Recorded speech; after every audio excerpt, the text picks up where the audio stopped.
So don't mind me in my sweater. It's cold. So I got my sweater on. You're on chapter 40. Let's get started. The awful truth pressed against Evangeline's chest, making it hard to breathe. Lala had been right. The Murderstone was here. All this time it had been clouding Jack's judgment and hers. Nothing she felt here was real. The sense of safety and happiness, the growing feeling she had for Jax, it was all because of the Murderstone. It should have been a relief. She was married to Apollo, and Jax was not someone whom she could ever have a future with. He'd already found one girl, the one girl who made his heart beat, and it wasn't her. Evangeline wasn't Jack's true love, but she found herself wishing that she were. She closed her eyes, trying to clear her head, even though all she really wished to do was close the glass door to the clock and forget what she discovered. She come to the north hoping for a happily ever after, and being here with Jax was the closest she'd come to feeling it. Ever since coming here, Jax no longer felt like her enemy. He felt like her home. Evangeline worried her lip. She shouldn't want any of this because it wasn't real, but it actually made something real. If it was a lack of magic, then nothing in the north was entirely real. Evangeline carefully scooped up the little dragon. Then she closed the door to the clock, securing the Murderstone behind the glass. She knew what she needed to do. She just wasn't ready to do it yet. Next scene. In the tavern, Evangeline found thick stacks of toast, all accompanied by scrumptious cast iron pots of hollow marmalade, northern lemon curd, Marywood blueberry jam, and something thick and chocolatey. The little dragon immediately claimed the chocolate pot. Evangeline scraped some lemon curd onto a piece of bread, but she couldn't bring it to her lips. Her stomach turned as she thought about the Murderstone sitting merrily in the clock. Now that she knew it was there, the peace she felt before was shattered, but the pull she felt towards Jax was not. She sensed him as soon as he stepped into the tavern. The air turned charged, as if sparks had taken the place of half the oxygen. The broken heart scar on her wrist tingled pleasantly, and she felt herself smiling. "Hello," he said, almost shyly, as he approached the table. He was barefoot and shirtless and adorably tousled, the golden hair falling over sparkly eyes that looked as if they were still waking up. "Hi." Her voice came out oddly shy as well, which only seemed to make Jack smile. "You didn't have to sneak out of bed," he said. "I didn't sneak." "Then why didn't you stay?" He casually slid into the seat beside her and turned to her with a wolfish grin. It was a smile like a fairy tale, part villain, part hero, part impossible ever after. She couldn't bear how much she loved it, but then she remembered the stone. She imagined she'd feel differently if it was in an iron box, and she feared that Jax would too, that he wouldn't be looking at her as if he wanted to devour her instead of the breakfast. "Tomorrow, I won't let you leave so easily." His eyes flashed with mischief, and he stole a bite of her toast. The gesture was so simple and so comfortable, and all she could think was that it would be so easy to stay here. "I thought you said it was just one night." "I thought you never believed what I said." He shook his head reproachfully and tugged her onto his lap. "Jax!" Evangeline put a hand against his chest. She could feel his heart was pounding, which surprised her. On the outside, he looked so casual and careless, but now she imagined he felt as nervous as she did. It made her want to pull him closer, to press her head into his shoulder and tell him all the things that she was trying not to feel.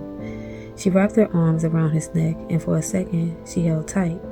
She held him as if he were hers and she were his, and there was nothing else between them. No curses, no lies, no past wounds or mistakes. She held him as if there was only now, as if nothing mattered but this moment. Then she let him go. She shoved off his lap with clumsy arms and even clumsier legs that stumbled as she tried to step back. "Evangeline, what's wrong?" A line creased between his brows. "This isn't real, Jax. You and I, we're under the influence of the Murderstone.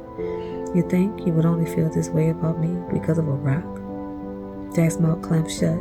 For a second, he looked angry, but when she looked in his eyes, all she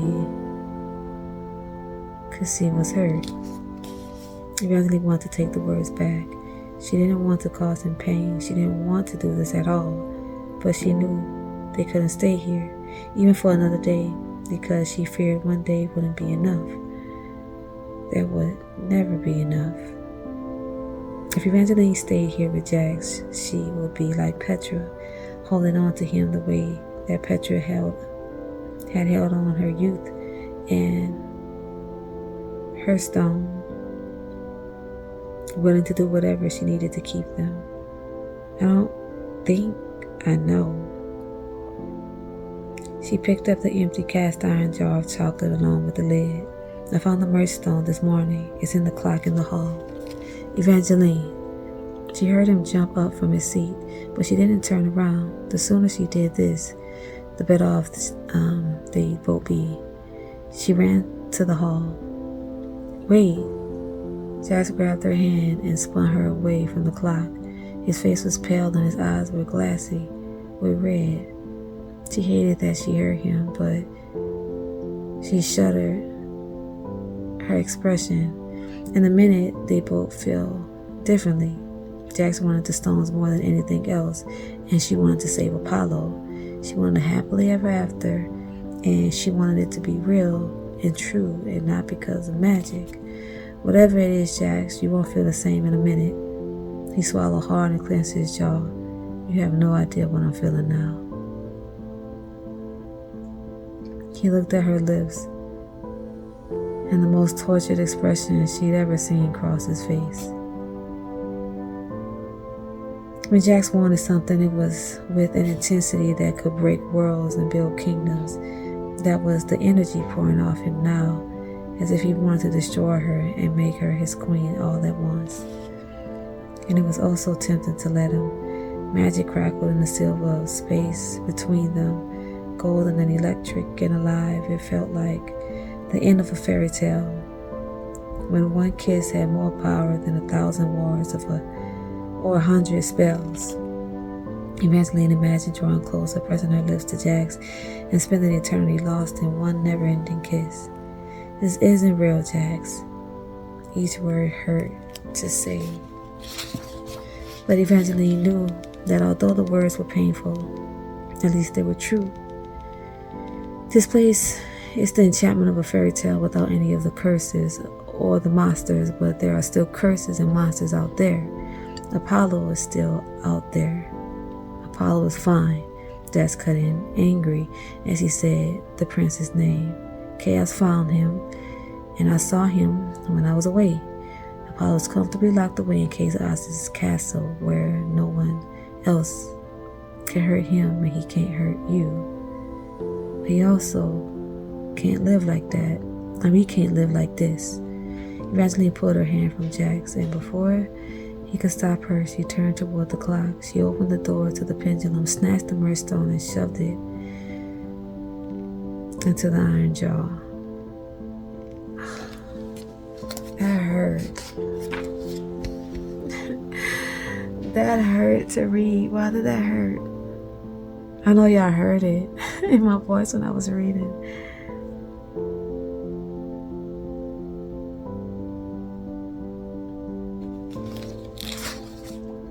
Maybe I shouldn't hurt for him like that.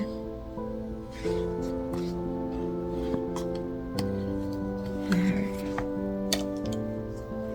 Until next time, good night.